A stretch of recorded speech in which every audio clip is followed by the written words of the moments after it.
o vinho de Babilônia. Agora, a Bíblia fala muito sobre Babilônia. E nós estivemos falando sobre esse assunto nas últimas palestras. E na noite passada, nós falamos de Apocalipse capítulo 13. E nós olhamos os vários componentes da primeira besta, aquela que se levanta do mar. E nós vimos que ela fala com a boca de um leão. Ela tem a boca de leão. E o leão era símbolo de quê? De Babilônia.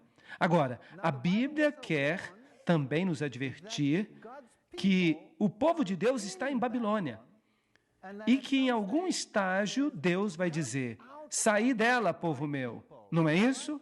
Agora, o que seria se Deus dissesse para você: saia de Babilônia, e você não tivesse a menor ideia do que Babilônia é? Isso não seria um problema? Como você sairia dela se você não sabe o que ela é? Então, a Bíblia tem que, de fato, definir Babilônia para nós, para que nós saibamos do que é que nós temos que sair. E nós olhamos alguns indícios, pistas, já vimos isso. Nós identificamos alguns dos componentes de Babilônia. E um dos principais componentes, aquele que contrafaz o Filho de Deus, que está no lugar do Filho de Deus, porque Babilônia significa Babe, portal para o conhecimento, para a sabedoria, para Deus. E a palavra Babilônia como um todo significa confusão. Então, essa palavra nos diz que há uma outra forma de salvação além de Jesus Cristo. E a besta a que ela se refere, o poder do chifre pequeno, forma um componente muito importante. É o falso Cristo, aquele que está no lugar de Cristo, o anticristo. E, portanto, se esse poder será seguido por todo mundo, e na noite passada nós vimos que o mundo inteiro se maravilhou após a besta, ou foi impressionado pela besta, sim, todo mundo. Então, quão proeminente deve ser esse poder? O que ele representa? Por que Deus o condena com palavras tão fortes? Eu vou lhes dizer por quê. Porque é um sistema contrafeito. É um sistema de contrafação que tenta vender a si mesmo como se fosse uma coisa real, quando de fato é um sistema falso. A Bíblia nos diz: nada tem de que ver com as obras más das trevas, mas em vez disso, expõe essas obras. Efésios. Então vamos dar uma olhada em por que esse sistema é chamado de Babilônia e que papel proeminente esse poder que é a besta, que nós tristemente identificamos como papado, que papel desempenha nessa trindade babilônica.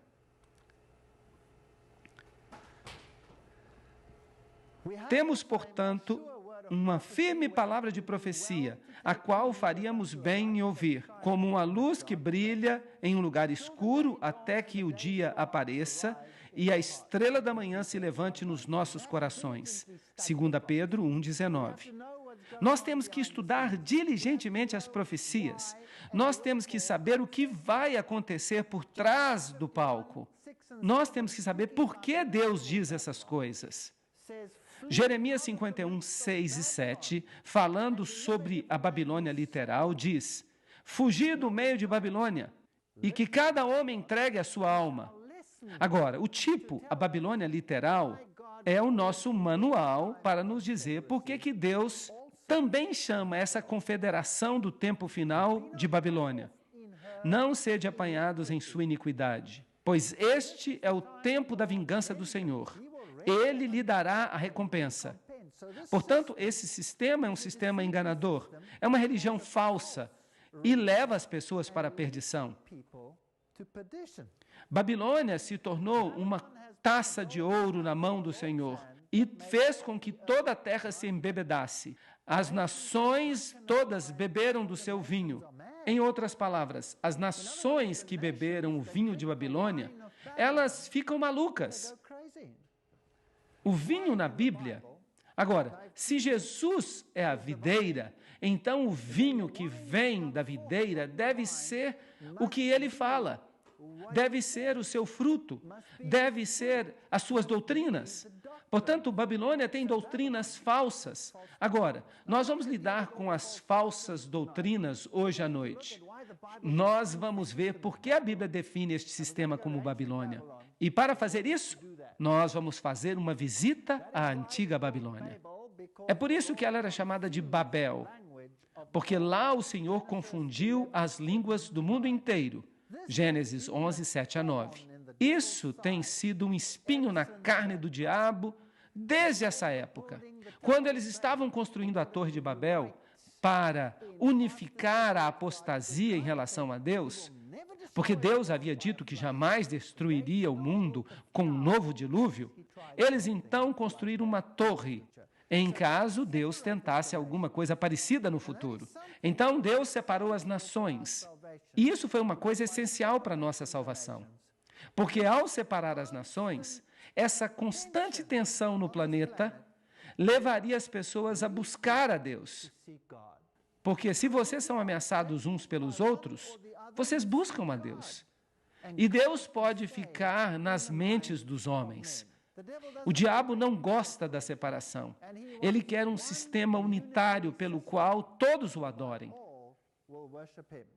E então se seguiu outro anjo dizendo, agora este é o livro do Apocalipse, caiu Babilônia, aquela grande cidade, porque ela embebedou as nações com o vinho da ira da sua fornicação. Apocalipse 14, 8. Portanto, em outras palavras, aqui você tem um sistema que está vendendo vinho, que está cheio de fornicação, que é a apostasia para com Deus. Agora, se você está se apostatando de Deus, a quem você está servindo? A outro poder, a outro poder. Ele também tem uma roupa. Ele se apresenta ou sob uma forma, ou sob outra forma, ou sob a forma que ele quer se apresentar. Mas em qualquer forma que seja, não é o modo de Deus, é o seu modo. Então, aqui está um sistema falso que foi estabelecido. Agora, Apocalipse 16, 19 nos diz, e a grande cidade, se referindo à Babilônia espiritual, não pode ser a antiga Babilônia, porque Deus diz que a antiga Babilônia nunca seria reconstruída. Ela serve apenas como tipo, e um tipo, por definição, é sempre menor do que o antítipo. O cordeiro representa Jesus Cristo. Então, o cordeiro é apenas um pequeno exemplo do antítipo, que é maior e mais proeminente, que é o próprio Cristo. Babilônia, o tipo, permanece para aqueles que se apostatassem contra Deus. E numa escala maior e mais ampla no final dos tempos. Representa todos aqueles que formam uma confederação para se oporem a Deus. Jerusalém serviu de tipo de todos aqueles que seguiriam a Deus e buscariam uma salvação através do Cordeiro. É isso que é a tipologia. Então, aqui nós temos esta grande cidade que foi dividida em 3 partes. Agora, nós sabemos que Babilônia tem 3 componentes. Então, nós vamos lidar com cada um desses 3 componentes nesta série de palestras. Então, não perca nenhuma palestra. E as cidades das nações caíram, e Deus se lembrou da grande Babilônia para lhe dar a taça do vinho da sua ira. Então, se você permanecer em Babilônia, você vai ter que lidar com este lado da questão. Deus há de lhe conceder uma recompensa. E eu vi 3 espíritos imundos como rãs. Isso é pesado. O espírito que atua em Babilônia consiste de 3 espíritos imundos. E eles saíram da boca do dragão, isto é, Satanás. Porque a Bíblia define o dragão como Satanás em Apocalipse capítulo 12. E da boca da besta, o Apocalipse nos diz acerca da besta. E nós já lidamos com ela em pormenores. O poder do pequeno chifre, de Daniel capítulo 7. E a besta que sai do mar, Apocalipse capítulo 13. E nós, tristemente, tivemos que identificá-la como papado. E da boca do falso profeta, vocês sabem que, em outras línguas, esta expressão fica muito mais clara. Se você pega o alemão, por exemplo, então é Und ich sah aus dem Mund das Drachen und aus dem Mund des Tiers und aus dem Mund des falschen Propheten. Se você consegue entender o que eu falei, há uma palavra mais dura e uma palavra mais suave para a palavra boca. E o dragão e a besta, eles recebem a palavra mais dura para a boca. E o falso profeta recebe a palavra mais suave. Agora, o falso profeta são todos aqueles que conheceram a verdade, mas voltaram para o sistema matriarcal da igreja. Pois eles são os espíritos de demônios que operam milagres. E nós olhamos os milagres na última noite. E esses milagres enganarão as pessoas, que saem até os reis da terra. Aqui está se referindo aos sistemas políticos do mundo. E qual a proporção do mundo? O mundo inteiro, a fim de reuni-los para a batalha do grande dia do Deus Todo-Poderoso. Então, o conflito vai acontecer entre essa falsa trindade e o povo de Deus, aqueles que guardam os mandamentos de Deus e têm o testemunho de Jesus. Portanto, a Babilônia mística consiste do componente do dragão. O dragão, Satanás, operando diretamente com o homem. Isso seria o espiritismo, estranhas ocorrências, aparições, todas essas atividades espíritas, a besta, a religião organizada que culmina no papado, e o falso profeta, aqueles que conheceram, mas que voltaram para as profecias falsas. Eusébio nos diz que Constantino, para recomendar a nova religião aos pagãos, transferiu os ornamentos externos aos quais eles estavam acostumados. E a evidência aponta para o fato de que o cristianismo logo se tornou paganizado e apenas usava a roupa do cristianismo. E essa roupa vem dos escritos das sociedades secretas. A gente pode voltar ao passado até Simão Mago. Simão Mago seguia Pedro e a Paulo até Roma. E ele era um mágico. Ele era um sacerdote pagão que colocava uma roupa de cristianismo porque ele queria ter aquele poder, e Pedro o repreendeu. E esse Simão Mago, porque o nome Simão também significa Pedro, ele o seguiu até Roma. E essa mistura oculta entre o paganismo e o cristianismo encontrou guarida ali. E ele se tornou o PTR. E as letras PTR nada tem que ver com Pedro, Simão, o apóstolo, mas elas indicam Simão Mago. Eu sei que depois que eu partir, lobos famintos virão entre vós e não pouparão o rebanho. Mesmo no nosso meio, homens se levantarão e distorcerão a verdade para extraviar até os discípulos. Os ensinamentos de Mago, do Simão Mago, eles vieram de Samaria, eles eram cabalísticos em natureza. E do cabalismo veio o gnosticismo. E o gnosticismo é o ensinamento de que o Messias é Osíris. Portanto, as antigas mitologias do Egito, que vieram do livro dos mortos, que vieram de Tutmoses III, que foi o próprio faraó que entrou em conflito com Moisés, que era o sumo sacerdote do ocultismo e do paganismo. Essa religião de Osíris e Ísis, a deusa, essa religião, como podemos dizer isso? Esta mistura religiosa de coisas humanas e divinas, essa adoração androgênica, porque as divindades eram tanto masculinas quanto femininas, elas eram intercambiáveis. Essa religião é que foi trazida para dentro do cristianismo. Agora, os deuses antigos, se nós queremos encontrá-los na moderna Babilônia, nós teremos que olhar na antiga Babilônia. Os caldeus adoravam Bel ou Merodach, e então havia Nino, o filho. E o filho era também adorado como Tamuz, e as mulheres de Israel gostavam de chorar por Tamuz, porque ele era um Messias artificial e contrafeito. O diabo tinha preparado um Messias antes que o verdadeiro aparecesse, para que o povo não aceitasse o verdadeiro. Como sabemos que Jesus é o Messias verdadeiro? Vocês se lembram da profecia? Vocês se lembram da profecia sobre o Messias? A profecia das 70 semanas. Aquela profecia que os rabis diziam que você seria amaldiçoado se você a lesse. Sua mão, seu dedo, seu pulso, seu braço, todo você é amaldiçoado se você contasse as 70 semanas. Porque ela identifica o verdadeiro Messias. Então, o Messias falso já estava lá e o seu nome era Tamuz. E também havia a deusa Reia. Ela era adorada como Ishtar, a palavra da qual temos a palavra Páscoa hoje em dia. Astarte, Beltis. E ela era a rainha do céu, sim, a rainha do céu. E ela era conhecida porque ela aplacava a ira das pessoas. Agora, no catolicismo, nós temos exatamente a mesma coisa. É declarado que ninguém vai ao Pai senão através de Jesus. Mas ninguém vai a Jesus senão através de Maria. E Maria é a mediatriz. Ela aplaca a ira do Filho. Então, nós temos um sistema similar àquele que nós tínhamos nos tempos de Babilônia. Agora, se você pega essas religiões e você olha para elas em base mundial, no Egito, essas deidades eram adoradas como Ísis, a deusa, e como seu filho Osíris. E Osíris era aquele que morreu, se tornou parte do sol, ressuscitou e voltou a esta terra como Horus. Horus era o filho divino e a mãe divina era Ísis.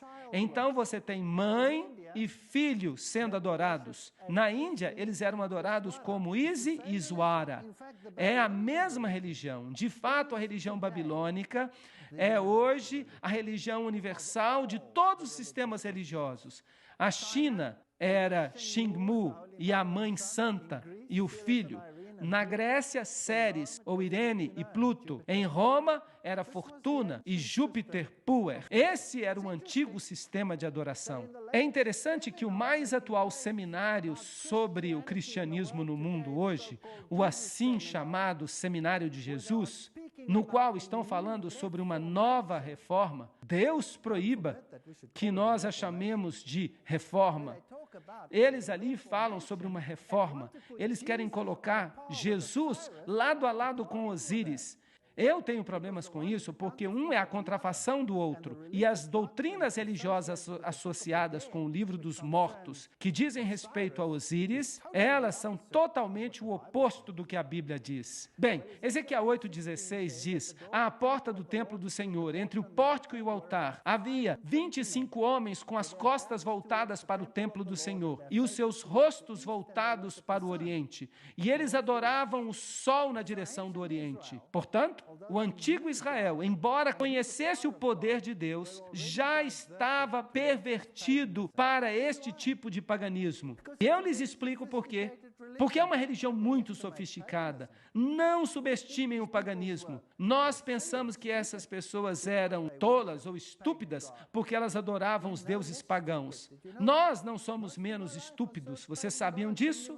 A maioria da minha vida eu servia aos deuses pagãos, sem mesmo imaginar, mas isso foi um fato na minha vida. Portanto, eles adoravam o sol, porque o culto ao sol é uma contrafação perfeita da adoração ao Messias. Em outras palavras, é fácil substituir um pelo outro, colocar a roupa certa nisso e aplicar a liturgia certa, e então você obtém uma nova religião. Agora, a religião vem da lenda de Nimrod e de Semiramis. Nimrod era um guerreiro que lutou contra Deus. Foi ele que se apostatou. E por isso ele foi condenado à morte. E sua viúva, Semiramis, alegou que ele tinha ressuscitado e que tinha sido levado para o sol e que tinha renascido através dela.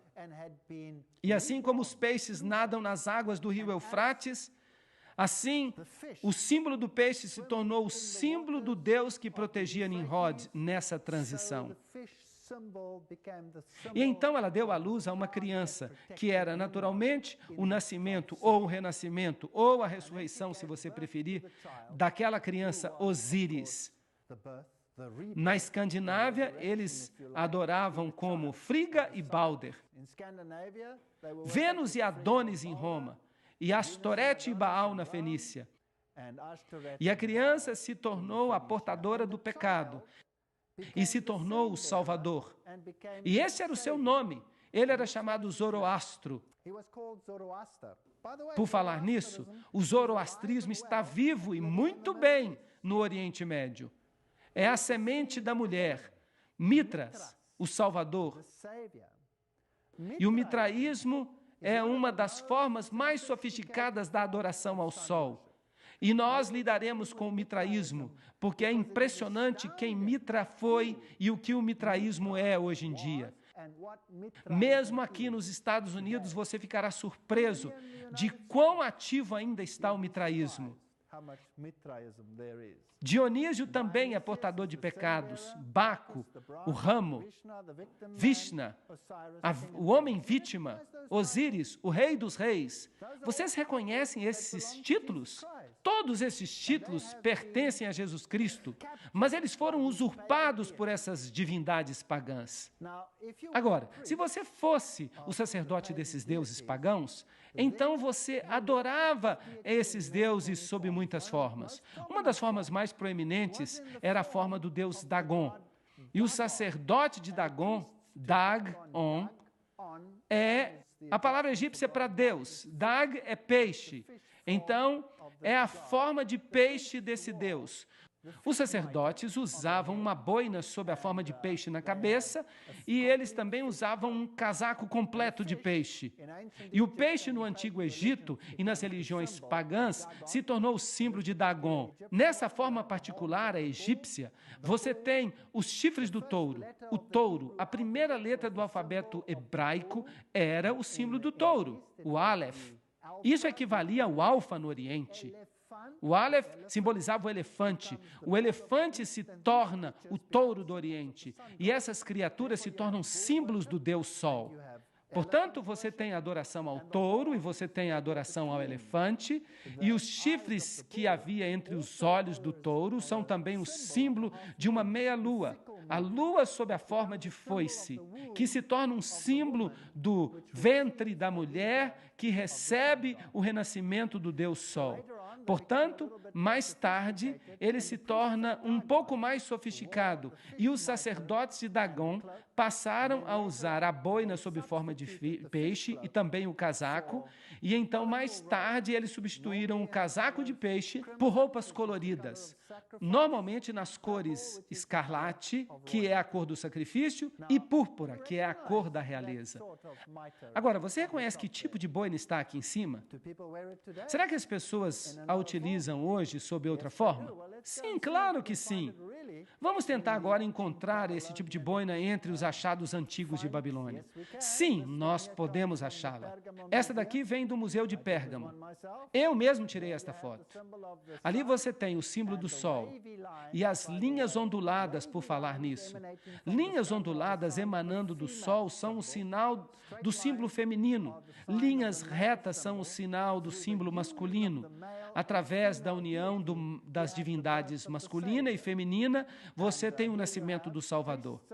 E aqui você tem os sacerdotes de Dagon caminhando em volta com baldes. Ali estão os baldes contendo água santa.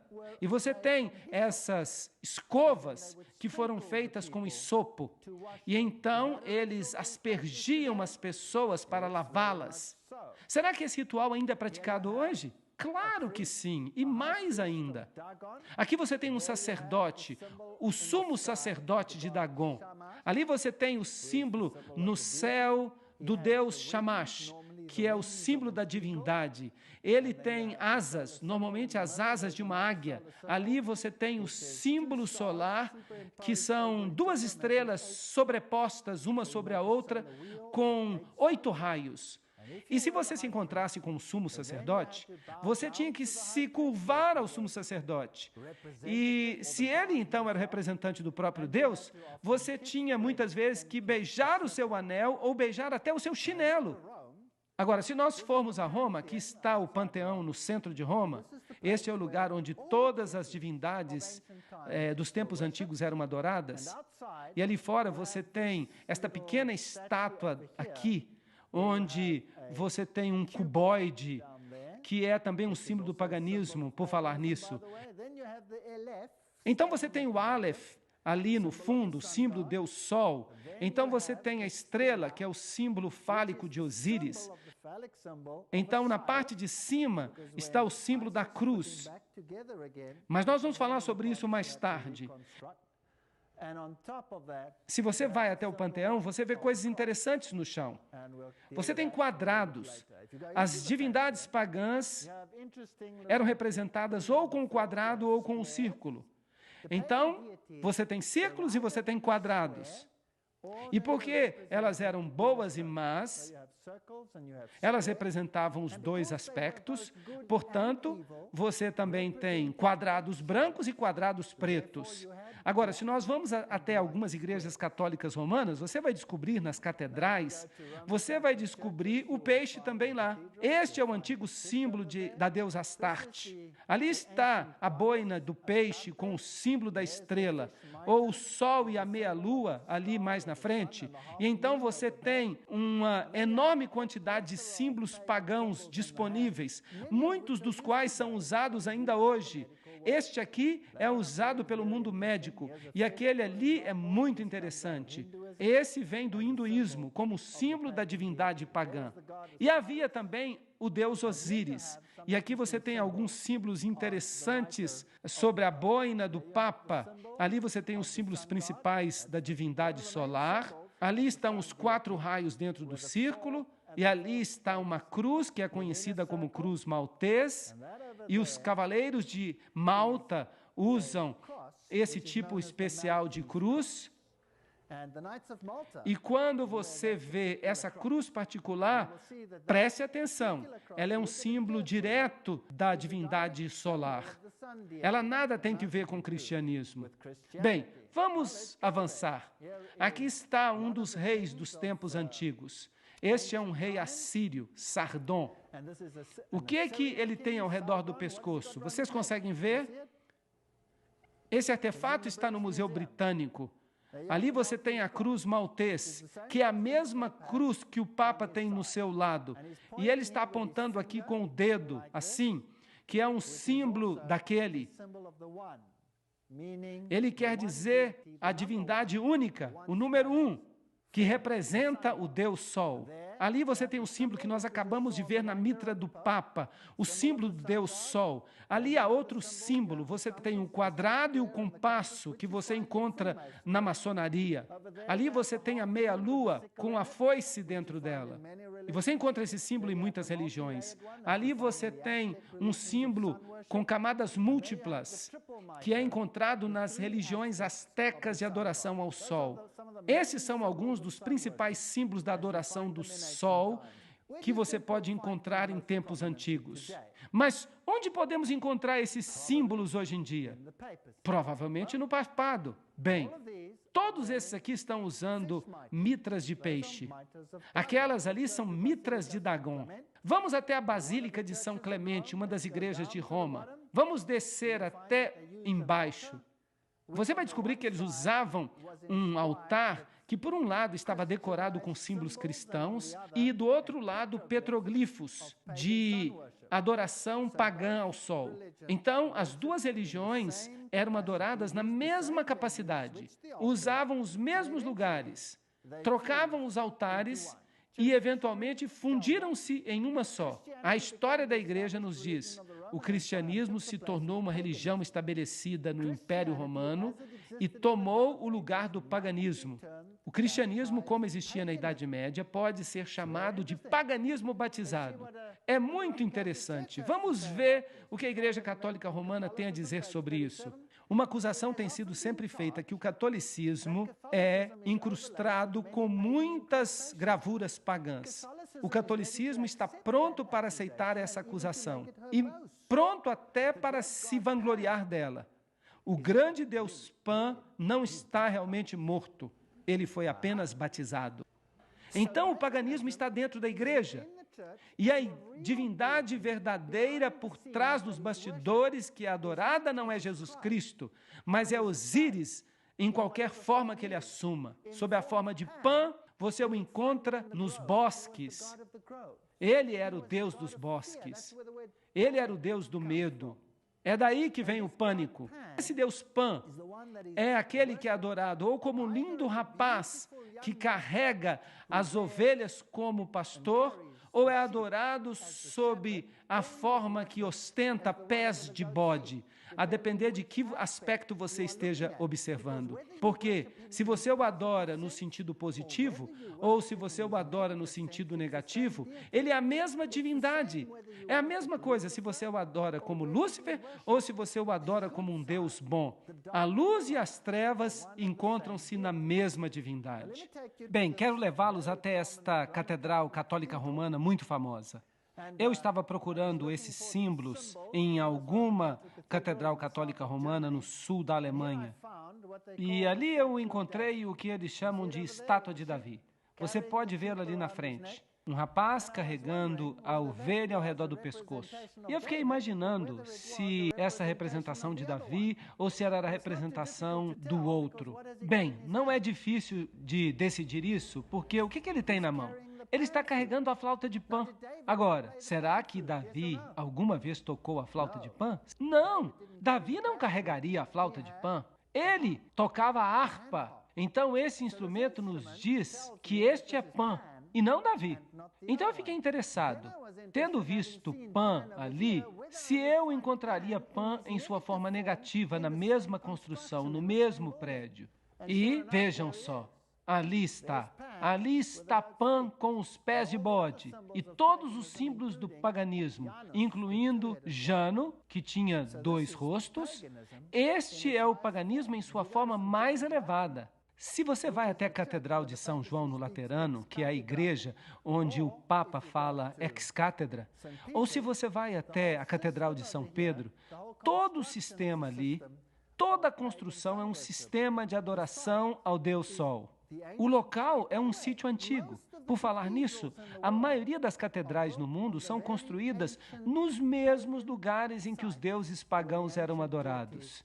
A construção desses edifícios ocorria de acordo com os ritos pagãos antigos. Então, aqui você tem o triângulo, por exemplo. Você tem a famosa cúpula do Sol. E você tem essa estrutura em pilares que é normalmente conhecida como o assento da deusa. E se você entra neste lugar, no chão você encontra o título oficial do Papa, que é Pontifex Maximus. Agora, esse título vem lá de Babilônia. Ele sofreu mudanças ao longo do tempo. Quando a Medo-Pérsia conquistou Babilônia, os Medo-Persas assumiram também a sua religião. Esse mesmo sistema religioso, os sacerdotes de Babilônia se revoltaram em algum momento e foram expulsos e fugiram para Pérgamo. E ali, o Pontifex Maximus residiu até os tempos romanos, quando ele deu o seu título, as suas vestimentas e todos os poderes de ser uma divindade, bem como de ser um sumo sacerdote ao imperador. E é por isso que os imperadores romanos receberam o título, Pontifex Maximus. E quando Roma declinou e o trono de César se esvaziou, o bispo de Roma alegou que tinha o título Pontifex Maximus, que significa o construtor de pontes. Ele é a ponte entre o céu e a terra. Então ele toma o lugar de Jesus Cristo, que é a ponte entre o céu e a terra. E se você quer ver se nós conseguiremos descobrir mais símbolos interessantes, este no chão do Vaticano, veja. O que nós temos aí? Nós temos uma coroa tríplice. Onde nós vimos isso? É um símbolo da antiga religião que nós vimos ali associada com o sistema babilônio e os reis assírios. Aqui você tem outro símbolo interessante, o leão com as asas de águia. Como que a Bíblia define isso? Define que é a Babilônia. Então você tem a flor de lis, que é o símbolo da união do masculino com o feminino. E então você tem a cauda bifurcada, que é o símbolo do dragão. Tudo isso está ali.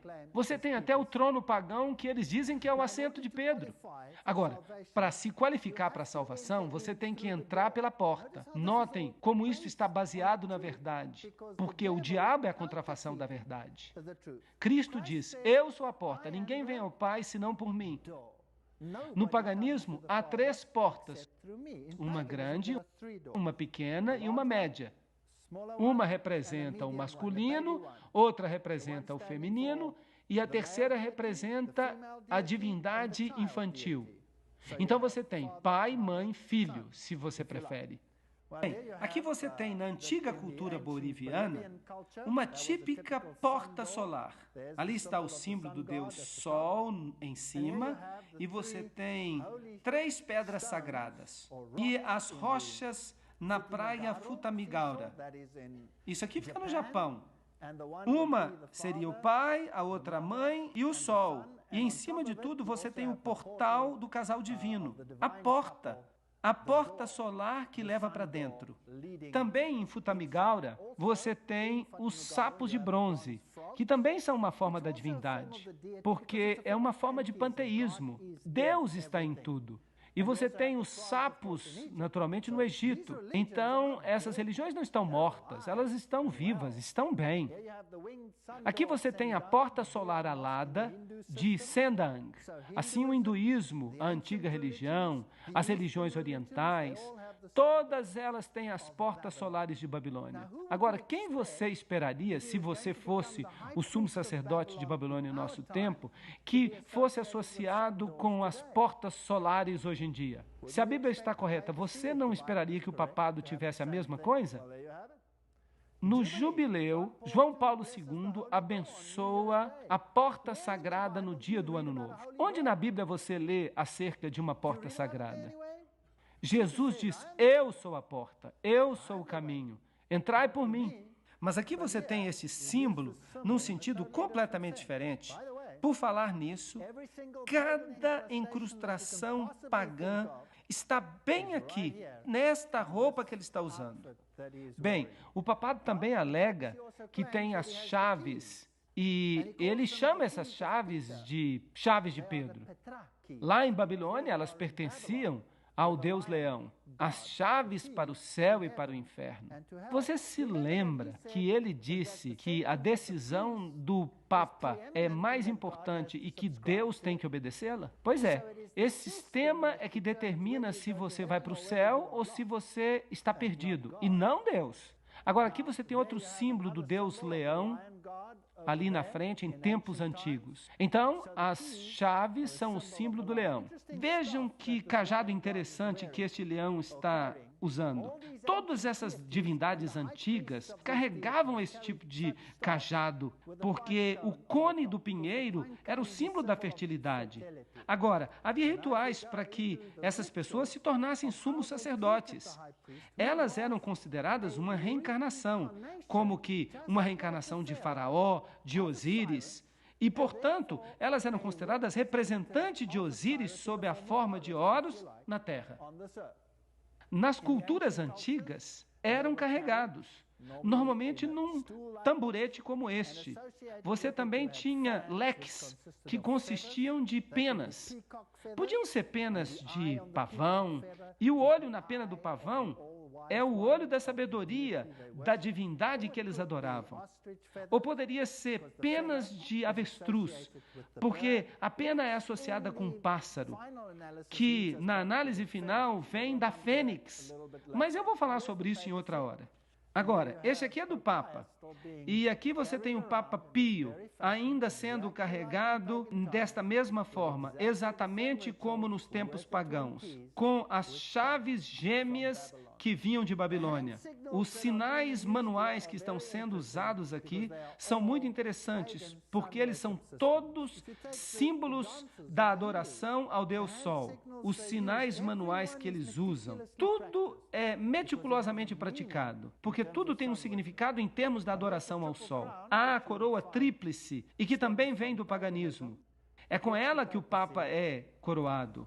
Aqui, a coroa está sendo trazida. Ali estão as duas caudas gêmeas, os cardeais deitados enquanto isso ocorre. Nós temos um interlúdio musical. É tudo muito agradável.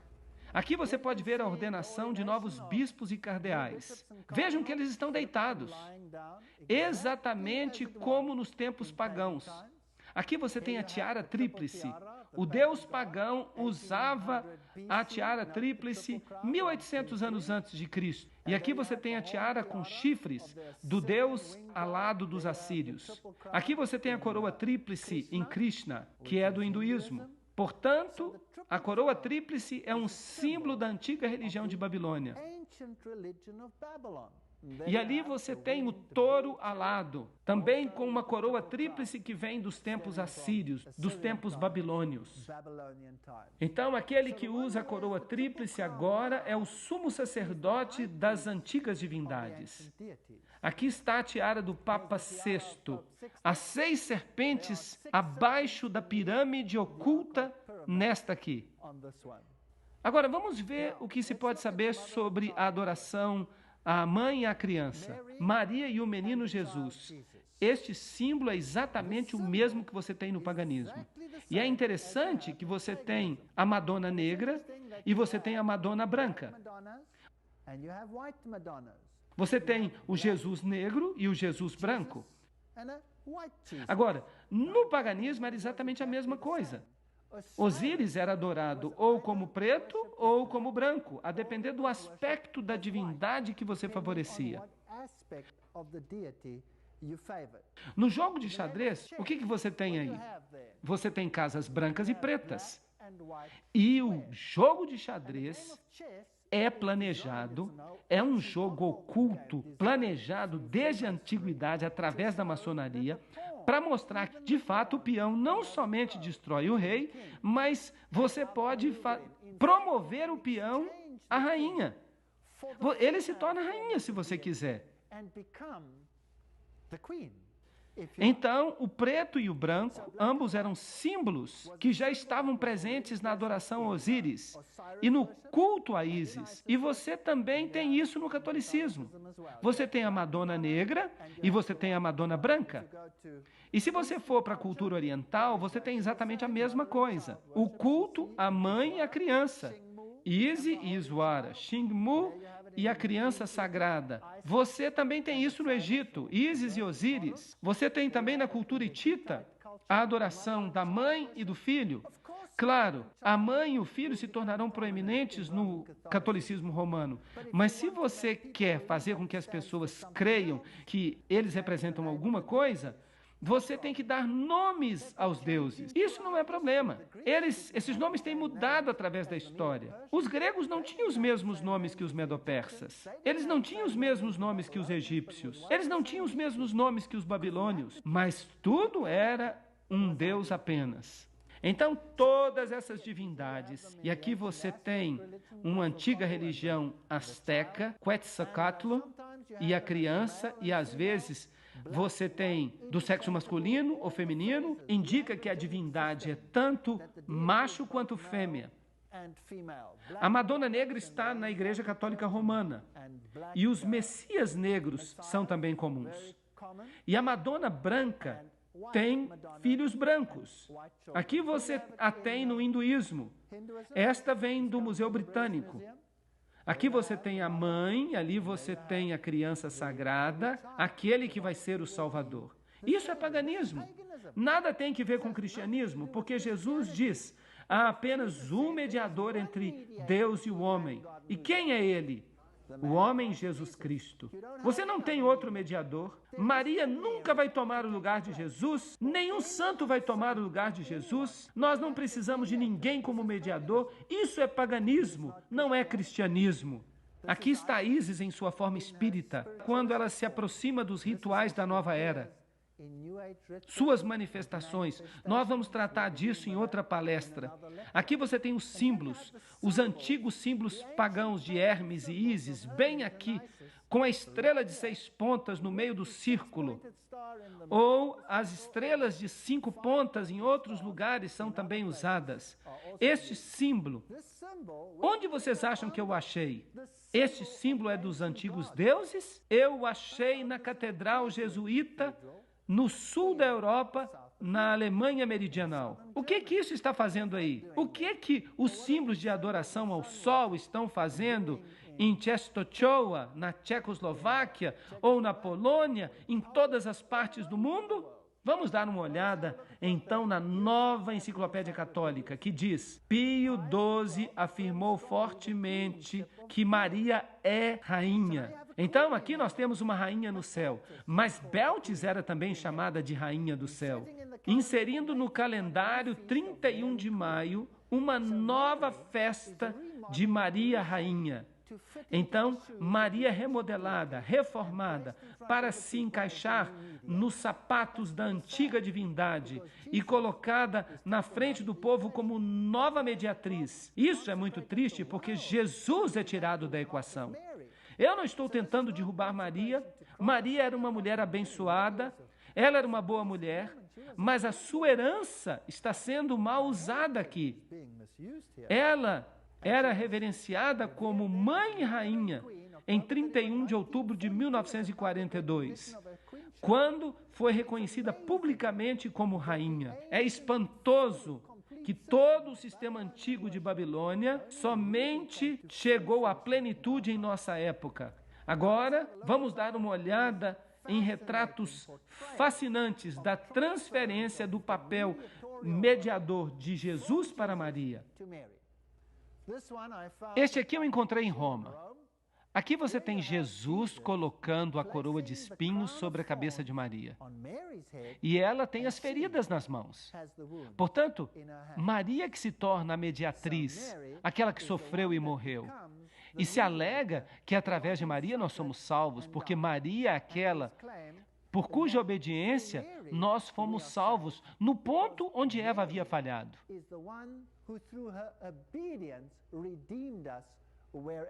Agora, lembrem-se que eu fui católico. Eu fui um católico devoto por muitos anos. E eu fiquei abismado, como vocês também provavelmente estão hoje à noite. Agora, essa antiga deusa, ela era parte de um rito de fertilidade e as pessoas oravam para ela buscando fertilidade, amamentação. Será que Maria também preencheu esse papel? Absolutamente. Vamos até a Gruta do Leite. Sim, a Gruta do Leite em Belém, muito perto da Igreja da Natividade. Vamos descer comigo até a Gruta do Leite. Aqui você tem um símbolo, está na igreja, mas esta é a figura que eles usam como símbolo. Maria com o seu seio do lado de fora, símbolo de fertilidade. Ela amamenta o filho e as pessoas vêm até esta gruta e vêm aos montes para orar quando tem problemas de fertilidade. Agora, se você olha para o teto da caverna, você encontra essas manchas brancas. Ela é chamada de a caverna do leite, porque as pessoas dizem que essas manchas brancas que você vê aqui são causadas pelo leite de Maria. Porque quando ela amamentou o menino Jesus, o seu leite jorrava e espirrava nas paredes da caverna e fez então essas manchas brancas. É isso que as pessoas dizem. E o Papa reconheceu isso como um milagre autêntico. E há um testemunho do Vaticano que esta é uma situação autêntica de milagre. Eu perguntei para o guia que estava conosco e também era o cantor da Igreja da Natividade. Eu perguntei para ele, com licença, eu estou um pouquinho curioso. Essas manchas brancas que nós estamos vendo na parede, eu as vi em muitas outras cavernas também. Nas outras cavernas, elas também são leite de Maria? Não. Aquelas são naturais, mas essas aqui são do leite de Maria, percebe? Agora, isso pode parecer um pouco ridículo, mas eu vou mostrar para vocês que o mesmo culto da fertilidade que acontecia em relação às divindades antigas também está acontecendo com Maria. E quando você pensa nisso, isso me deixa doente. Se ela é a rainha do céu, isso significa que ela é a deusa do céu. E aqui você tem uma figura católica em que anjos estão coroando Maria como rainha. E aqui você tem, na entrada de uma outra catedral na Europa, você tem Maria sendo coroada pelo Pai e pelo Filho como rainha do céu, enquanto os adoradores, ao fundo, não estão adorando nem o Pai nem o Filho. eles estão adorando Maria. Aqui está uma outra figura em que Jesus olha com aprovação enquanto os arcanjos estão coroando Maria. E aqui você tem uma outra em que pai e filho coroam Maria diretamente. Agora, não é nem mais um anjo. É o próprio pai, o próprio filho. E aqui você tem o Papa orando na frente da estátua de Maria. E até ele está coroando Maria. Então você tem todo o ritual, você tem todo o sistema do paganismo construído para tornar Maria Beltis, a rainha do céu, aquela que aplaca a ira, aquela que fica em pé no lugar do verdadeiro mediador. Então, nesta figura aqui, você tem o Espírito Santo e mais acima você tem Maria no centro. E se você observa os olhares do discípulo, para onde eles se dirigem? Para cima ou para Maria? Para Maria. Ela se tornou a mediatriz. Agora, será que nós encontramos este símbolo em templos antigos? Claro que sim. Essa divindade feminina também era adorada como pomba. E ali você tem a pomba dupla, que era também um símbolo de duas cabeças, que pode também ser interpretado mais tarde como uma fênix de duas cabeças, ou uma águia de duas cabeças, que é um símbolo interessante da maçonaria, por falar nisso. E aqui você tem o símbolo da ONU, a pomba, que é um símbolo usado pelas Nações Unidas para representar a paz. Aqui está uma outra figura da pomba, símbolo da ONU. E a pomba representa a força mais suave e toma o lugar do Espírito Santo. Então, a deidade feminina é também aquela de quem emana uma gentileza, uma força terna, o Espírito Santo. Então, quando você encontra este símbolo da pomba em muitas roupas de sacerdotes, você nunca pode ter certeza se é uma referência ao Espírito Santo ou se de fato é uma referência à ONU. E quando ele aparece sob os raios do sol, será que ele pode simbolizar o cristianismo? Ezequiel 8, 13 a 14 diz: maiores abominações que farão. E ele então me trouxe à porta da casa do Senhor, e eis ali sentadas mulheres pranteando Tamuz. Percebemos que o antigo Israel foi enganado para adorar a mãe e a criança. E o Israel moderno está sendo enganado. Eu estou falando sobre o Israel espiritual. Está sendo enganado a fazer o mesmo. E é interessante que esses deuses antigos estavam sempre associados com lugares escuros. Eles estavam associados com grutas. A deusa Diana, ela era a deusa da caça. E muitas vezes uma gazela ou um veado eram associados com ela também. E ela também, nas culturas pagãs, emanava da caverna. Ela saiu de uma caverna. E aqui você tem nessas descrições, você tem estátuas dentro de cavernas. Agora, estas estão em catedrais. Esta aqui é uma catedral jesuíta importante na Tchecoslováquia. E ali você tem essas divindades, ou estátuas delas dentro de cavernas. E você tem as letras IHS acima, que hoje eles dizem que significa a seu serviço. Mas é claro que não significa a seu serviço de modo algum. A Igreja Católica diz que ela se refere a Iesus Hominum Salvator, que significa Jesus, o Salvador dos homens. Mas se você pertence ao círculo oculto, você reconhecerá que essas letras significam Ísis, Horus e Seb, a trindade egípcia. Ísis, Horus e Seb. Seb era a divindade escura, ela era o lado negro de Osíris. Osíris e Seb são realmente intercambiáveis. Um é a luz e outro a escuridão. Um é bom e o outro é mau. Se você quiser, você pode adorá-los hoje. Satanismo e a adoração de Lúcifer são a mesma coisa. E é por isso que os luciferianos e os satanistas são sempre bons amigos. Um pratica a luz e o outro pratica as trevas. Os satanistas têm que fazer boas obras para aplacar o seu Deus e têm que sacrificar a seu Deus. Os luciferianos têm que fazer exatamente a mesma coisa. São intercambiáveis. Eles podem se sentar na mesma cadeira. Não importam se adoram o lado escuro ou se adoram o lado iluminado. E isso é assustador, porque você nem sempre consegue diferenciá-los. Bem, se você vai então a essas catedrais antigas, aqui está a Catedral de Colônia, você tem o símbolo de Apolo, o deus do sol, e você tem a lua e as estrelas. O sol, a lua e as estrelas são os três aspectos do deus sol, como Brahma, Shiva e Vishnu.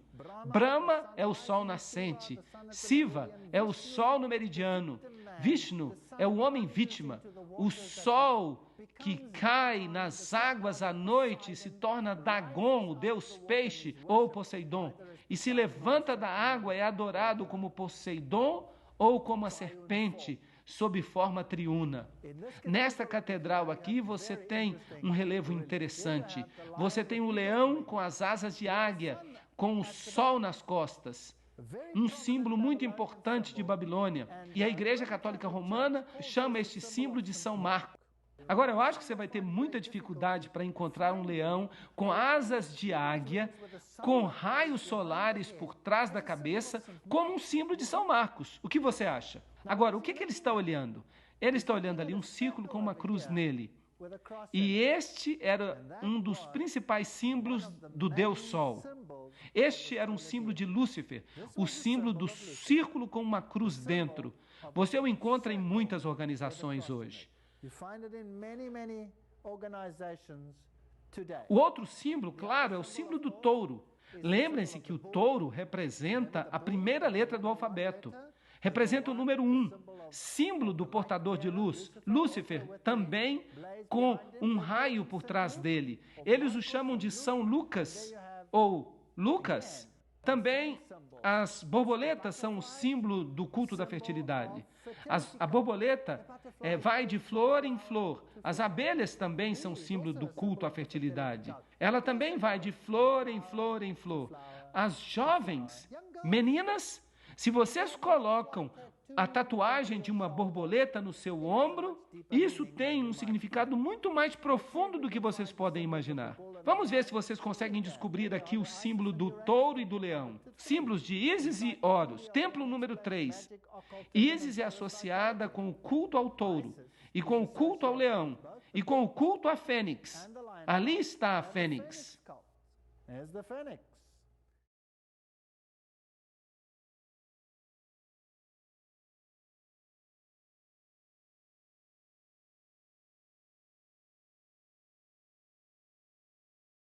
Muito bem, vamos voltar para o catolicismo. Se você vai a uma igreja ou a um mosteiro católico, ali há jardins, e no jardim você encontra Maria geralmente representada numa situação de caverna.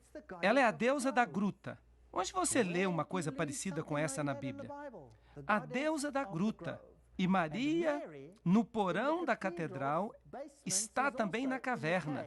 E sai da caverna. E aqui você tem a forma oculta de escrever Maria. O M está em maiúsculas aqui. M. O M é maiúsculo aqui. Se você virar o M de lado, ele vira um sigma, que é o símbolo usado no mundo do ocultismo. A maçonaria usa o M também como sua marca principal de identificação. Então você tem o A, que é um triângulo, e você tem um triângulo de 60 graus. 60 graus é um triângulo 6, 6, 6. O ponto do olho está por cima, no topo. E o ponto se torna o símbolo do Sol. Ele também tem outra conotação, bem perigosa, mas eu vou deixá-la de fora por enquanto. E então você chega a Reia, que é a antiga deusa do Oriente. Aqui ela está em toda a sua glória saindo da caverna. E é interessante que você também a encontra no paganismo em 3 arcos. E você pode vê-los aqui. Agora, eu já mostrei para vocês os 3 arcos dos templos antigos. Nós fomos a um templo e eu mostrei a vocês 3 arcos e eu disse, esses arcos têm ligação com o paganismo. No catolicismo, você encontra 3 arcos associados com as divindades. E a deusa ou os deuses sempre saem da caverna. E é por isso que na Catedral de Lourdes você tem o Papa orando na gruta. Agora, isso não vale apenas para o catolicismo. Isso vale para todas as religiões pagãs. A deusa Diana era a deusa das florestas. E ela era também a deusa da caça. Então é isso que você tem aqui. No Japão, você tem uma outra festa interessante. Esta é a deusa do sol, Amaterasu, enquanto ela emerge da caverna. Em suas festas anuais, eles celebram essa deusa. Notem que a face dela é pintada de branco e as suas mãos também são pintadas de branco. Quando as pessoas fazem mímica, por exemplo, as pessoas pintam as mãos de branco e pintam os rostos de branco. Esses são rituais antigos que podem ser ligados à adoração do sol. E nós os trazemos diretamente a nossas igrejas nos dias de hoje, como se fosse algo exclusivo, excitante. Mas, em última análise, nada mais é do que adoração ao sol. Agora, vamos tomar como exemplo a cultura africana. Quando acontece o ritual de passagem da fertilidade para a idade adulta, então eles também pintam o rosto de branco, de barro, e pintam as mãos. Então, é daí que tudo isso vem. E ela é a que esmaga a cabeça da serpente, mas Cristo é quem deveria esmagar a cabeça da serpente. Por ironia, ela não apenas esmaga a cabeça da serpente, ela nutre a serpente. Porque a serpente, através dela, representa a morte e a ressurreição. E é a contrafação da morte e ressurreição de Cristo. Assim, através do feminino, você tem o poder de fertilidade para produzir nova vida. E, portanto, isso tudo tem pesadas conotações sexuais. Encontramos a mesma coisa no catolicismo? Sim, infelizmente. Porque o catolicismo de hoje é a derradeira forma da religião antiga de Babilônia. E, portanto, infelizmente, o papado deve ser o sumo sacerdote dessa religião pagã e oculta antiga. Ali você tem Maria vestida de azul e branco. E ali ela está em pé sobre a serpente como a antiga deusa. E ela está em pé numa meia-lua, que é o símbolo do útero e o símbolo da deidade feminina. Por falar nisso, o azul pode ser a cor da obediência. Se você pega o santuário, o azul é a cor da obediência. Mas se você pega o lado negro do culto, então no outro lado você tem azul e branco, que é obediência e também justiça. Mas se você vira a deidade para o outro lado, então você tem o preto e você tem a Madonna negra. E ela também tem azul. E o azul se torna a cor da promiscuidade. O azul é a cor da promiscuidade. Você já ouviu falar de filmes azuis?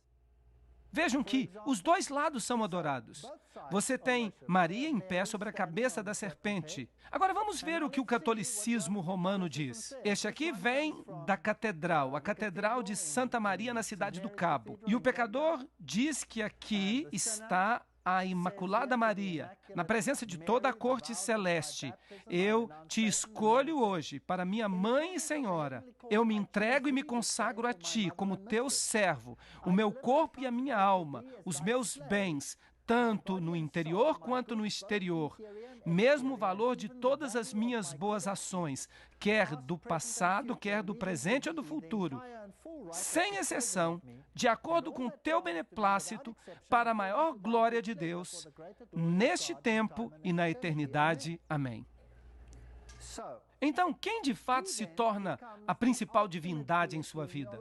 É Jesus ou é Maria? Deve ser Maria. Então, substituiu-se Jesus por outra divindade. Agora, Eu fiquei admirado, eu fiquei petrificado quando eu vim aqui na Síria.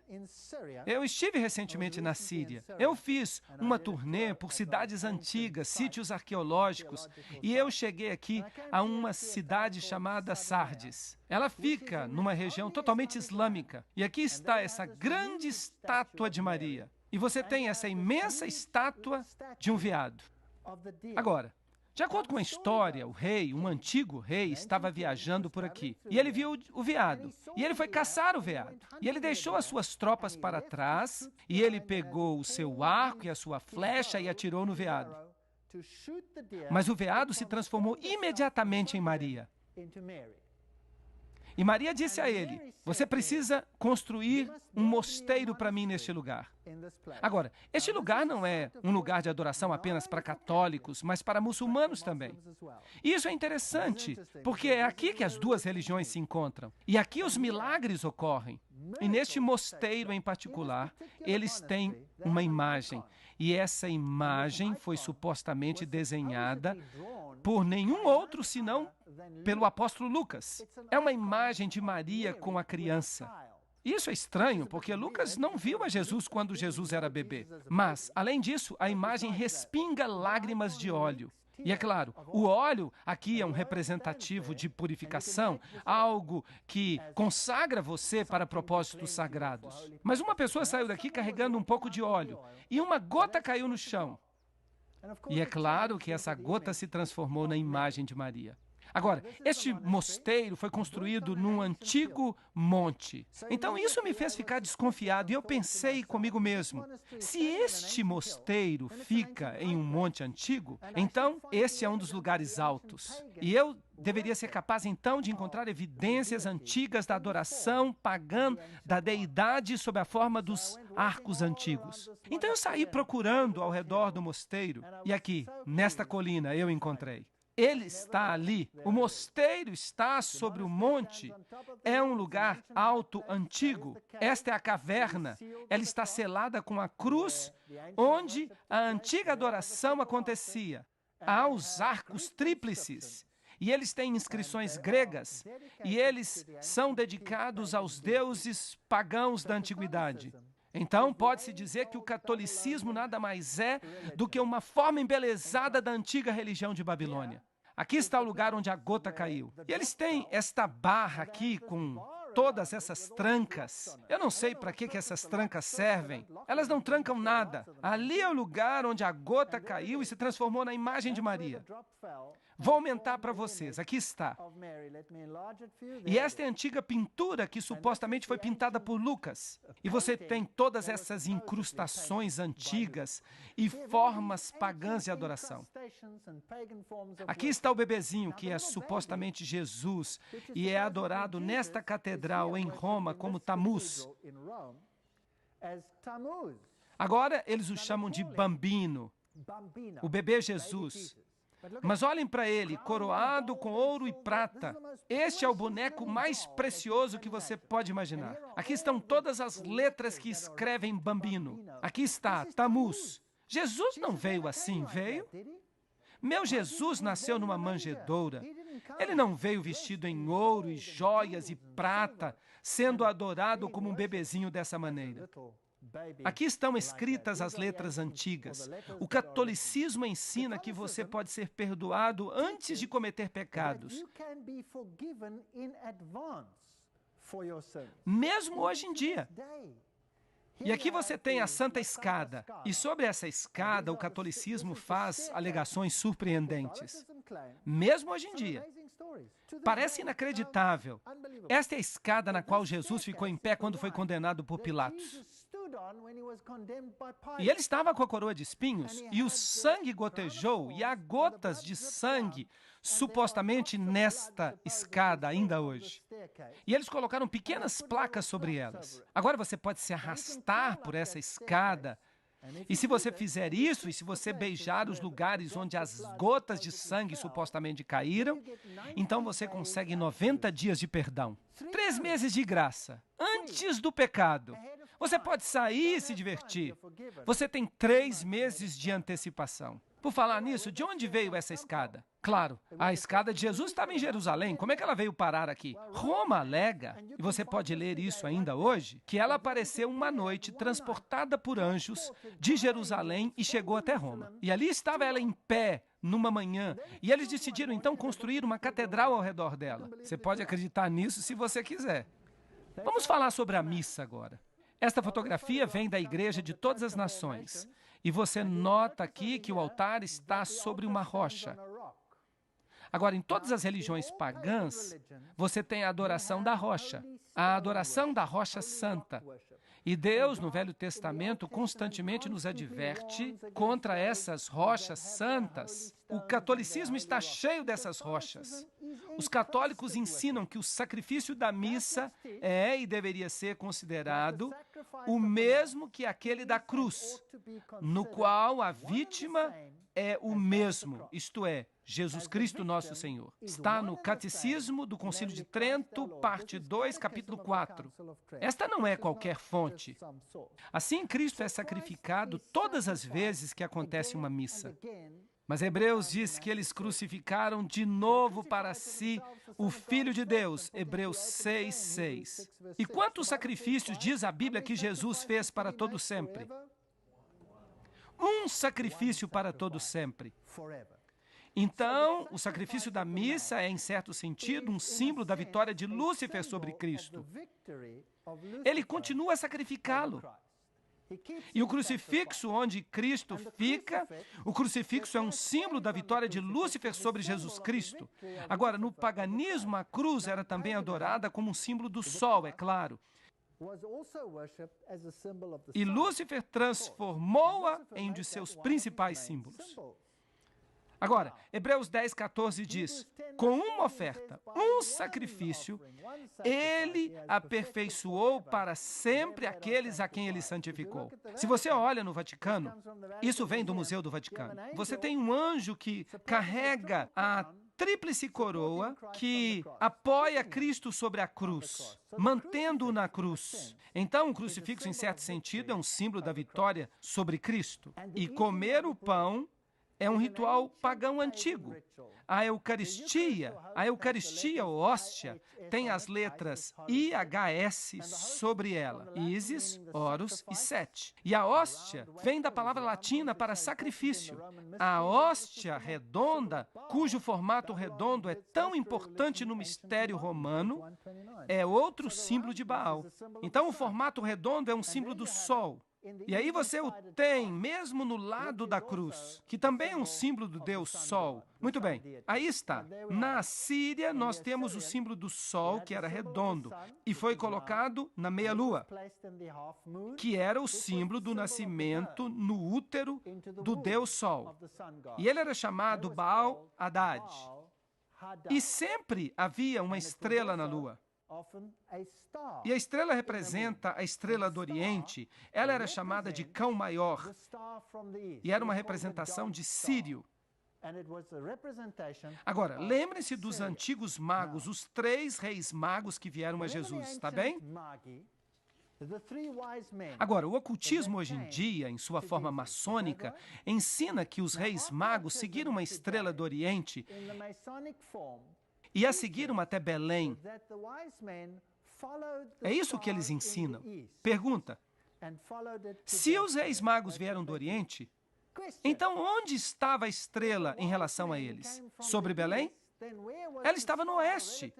Então, de fato, a estrela que eles estavam servindo não é a estrela que representa Jesus Cristo, mas aquela no Oriente que representa Sírio, Cão Maior, e é um símbolo de Lúcifer, não de Jesus Cristo.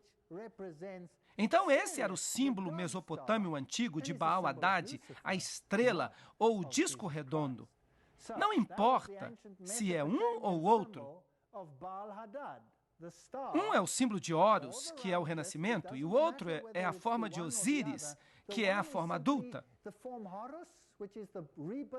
Não importa, é tudo uma só coisa. Aqui você tem o símbolo de Osíris, o disco redondo na meia-lua, que é o símbolo de Ísis, ou ali você tem o símbolo de Horus, que é o nascimento do sol, o filho e a meia-lua. Agora, quem é que usa esse símbolo hoje? Que religião tem isso como seu principal símbolo? O Islã. Para o Islã, esse é o símbolo principal. O islamismo e o catolicismo estão lado a lado. Você vai para o Oriente Médio, você vai para os países islâmicos, onde o evangelismo é proibido, onde você não pode fazer prosélitos em nome de Jesus Cristo. Você encontra mesquitas e catedrais católicas, uma ao lado da outra, onde quer que você vá. Quer você vá para Amã, quer você vá para Jerusalém, quer você vá para a Síria. Se você fizer isso, você vai ver a Catedral Católica Romana lado a lado com a mesquita. Por quê? Porque adoram o mesmo Deus, Baal, Haddad. Vejam comigo, aqui está o Papa com a hóstia. A forma redonda que representa Baal. Ali está ele com uma taça. Baco, deus do vinho e da bebedeira. E eles servem vinho fermentado. Mas a Bíblia diz que o símbolo era um pão sem fermento. E, portanto, se o fermento é um símbolo do pecado, então eles deviam usar o vinho sem fermento também. Mas os católicos usam o vinho fermentado e o símbolo redondo, e eles colocam tudo isso junto com a meia-lua. E por falar nisso, nesse mosteiro católico, você tem raios do sol com ondulações e raios retos. Os raios retos representam o Deus masculino. E este aqui tem as letras SFS sobre ele. Agora, na religião de mistério, você tem que descobrir o que essas letras significam. Você tem que entender os truques deles. Aqui está outro mosteiro, a meia-lua. E então, quando a missa é celebrada, no meio da missa, então o disco é colocado ali e você tem exatamente o mesmo símbolo da deidade que é usada no islamismo. Exatamente o mesmo símbolo. E ali está outro com a hóstia. Ali você tem Baal Haddad. Ali também está na antiga cultura hitita. E você tem o símbolo dos pavões, por falar nisso. Aqui você tem a meia-lua. Ali você tem a face de Apolo, o círculo. E então você tem a coroa de louros, normalmente com 13 folhas ao redor dela. Ah, por falar nisso, que poderosa organização em nosso planeta usa esse símbolo? As Nações Unidas. E isso é muito interessante. ONU. Que, por falar nisso, é o nome de outra divindade. Mas eu vou falar sobre isso depois. Aqui você tem Mitra, o mitraísmo. Agora, o Mitra é aquele que mata o touro. E você tem um cão que o ajuda. E ali você tem uma serpente que o ajuda. E você tem um escorpião que pica o touro num lugar muito estratégico. E se você olha para o chapéu de Mitra, que tem esse formato, esse é o chapéu de Mitra, o mitraísmo. Agora, eu quero que vocês olhem para esse chapéu com cuidado, porque na próxima palestra eu vou falar mais sobre isso. Vocês vão ficar admirados quando eu falar sobre o chapéu de Mitra. É muito interessante. A estrutura do culto era hierárquica, através de uma série de 7 graus. Cada um deles tinha um símbolo especial. Córax era o corvo sob Mercúrio. Ninfos foi um neologismo que significava noivo. Esses são os níveis do mitraísmo. Sob Vênus, a deusa. Assim, os sacerdotes de Mitra tinham que ser celibatários, porque eles se casavam com a deusa Vênus como se fossem seu noivo. Será que nós temos um sistema religioso em que os sacerdotes do sexo masculino têm que ser celibatários? Muito bem, então nós temos Mili, a pedra de moinho, sob Marte, nós temos Leão sob Júpiter, Pérses sob a Luna, isto é, a Lua, Heliodromo sob o Sol e, finalmente, nós temos Pater. Esse é o grau mais elevado, o grau superior do mitraísmo. O pai fica sob Saturno e Saturno é o deus do submundo. Saturno é o deus da morte. Saturno é o equivalente do deus Sete na trilogia egípcia. Agora, pater, pai. Nós temos sistema religioso hoje no qual o sacerdote é celibatário, no qual a deidade que faz o papel de mediador é feminina e no qual ele é chamado pai. Nós temos um sistema assim hoje. Se eles dizem sim, então deixe-me ser sincero com você, eu não quero parecer um estranho aqui hoje. Vamos dizer que se parece muito com o sistema velho, então qual é a possibilidade que seja de fato o sistema velho? 100%, eu lhe garanto. Quando eles adoravam o deus sol egípcio, Osíris, eles lhe davam uma hóstia redonda exatamente como se faz hoje. E esta hóstia é carregada ritualmente através das ruas no catolicismo, como era nos tempos pagãos. Baal Haddad, o sistema é um sistema de Roma. Você acha que na análise final as grandes religiões do mundo terão qualquer problema de se identificar com o bispo de Roma? Sim ou não? Não, eles não terão nenhum problema, porque sob essas várias camadas de doutrina oculta, o que as massas sabem, o que os que estão dentro sabem, no topo disso tudo só há uma religião, todos servem o mesmo mestre. Agora, não vou ser eu que vou dizer para você a que mestre eles servem, porque vocês poderiam me acusar. Vamos deixar que a Bíblia fala. Quem deu a ele o seu assento, o seu poder, a sua grande autoridade? Apocalipse capítulo 13. O dragão. E quem é o dragão de acordo com a Bíblia? É Satanás. Isso é adoração a Lúcifer. Aqui você tem os símbolos da lua, do sol e a estrela no catolicismo em todas as catedrais. Este aqui é fascinante. Esta é uma catedral católica na Alemanha. Eu fiquei admirado. Está aqui por toda parte. Olhem, mesmo nesses relógios, eles sabem o que estão fazendo, sabem o que estão fazendo. Este é um edifício moderno. Aqui você tem o símbolo da lua e da estrela. E quando o ponteiro do relógio anda, você tem o nascimento do Deus Sol, Baal Haddad. Baal Haddad. Baal Haddad falando ao mundo quem é Deus. É por isso que você tem aqui também na meia-lua, com os raios do sol, raios ondulados e retos. Aqui você tem toda a catástrofe, reta, curvada, na meia-lua, em pé, sobre a serpente.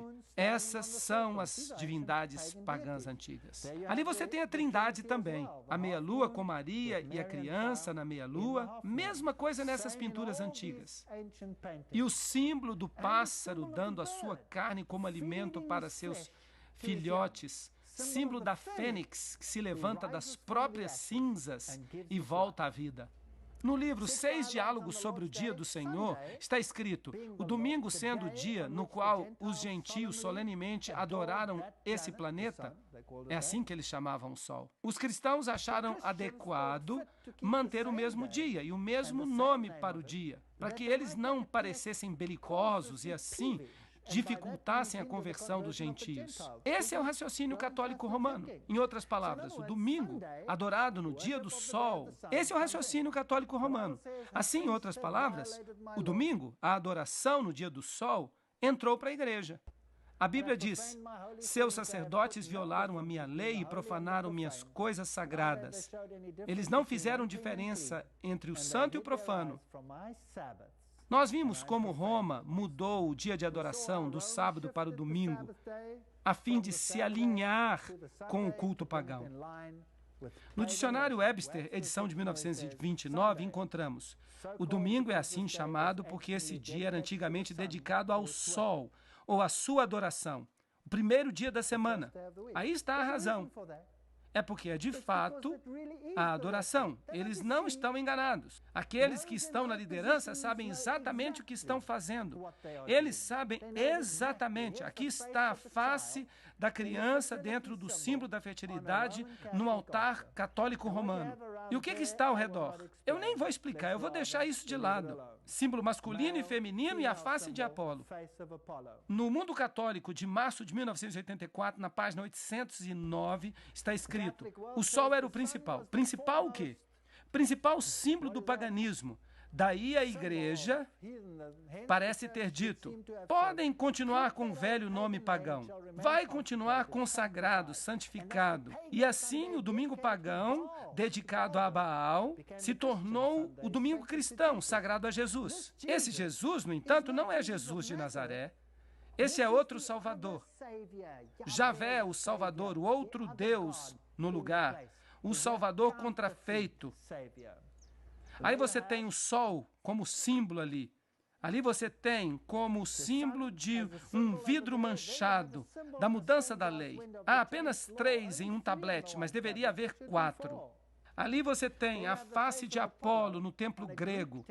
E é claro, você o encontra também no altar católico romano, porque é o mesmo Deus. Agora, vejam por que a besta tem o componente do leão, que é a Babilônia, o componente do leopardo, que é a Grécia, o componente do urso, os pés, porque, por exemplo, a tiara que coroa o Papa vem dos tempos medo-persas.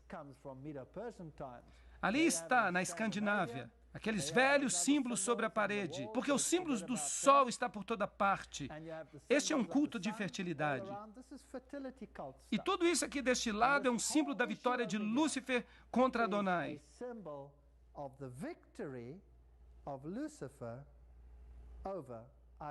Nós vamos ter que entrar no ocultismo para ver isso. É uma coisa assustadora. Mas nós vamos falar sobre isso. Há aqui outra coroa tríplice, supostamente representando Deus o Pai. Aqui está o crucifixo sendo carregado por toda parte, o símbolo da morte de um e da ressurreição do outro. E as auréolas? Bem, nós temos uma auréola na deusa japonesa da felicidade. Ali você tem uma auréola em Krishna. Ali você tem uma auréola num deus hindu. É um símbolo do sol. E ali você tem uma auréola numa figura católica romana. Esta aqui eu tirei a foto na catedral. Uma catedral novinha em folha que eles construíram em Londres. Uma catedral católica romana.